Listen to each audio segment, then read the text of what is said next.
আমার নাম হুসনা, আমি গৃহিণী।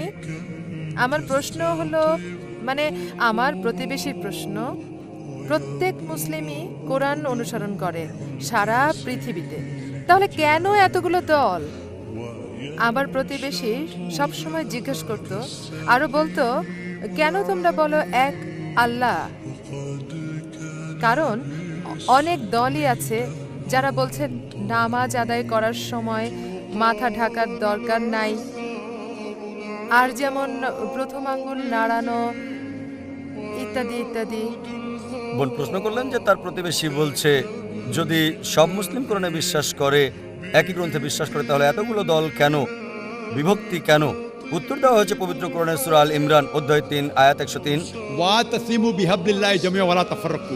আল্লাহর রজ্জুকে শক্ত করে ধরো এবং বিভক্ত হও না। আল্লাহর রজ্জু হলো পবিত্র কোরআন।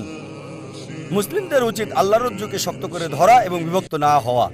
যদি বিভক্তির ব্যাপারে বলেন, আল্লাহ বলেছেন সূরা আনাম অধ্যায় 6 আয়াত নাম্বার 159, হে নবী, কেউ যদি ইসলামে দল উপদল তৈরি করে তার ব্যাপারে তোমার কিছু করার নেই। তাই বিভক্তি হচ্ছে ইসলামে হারাম।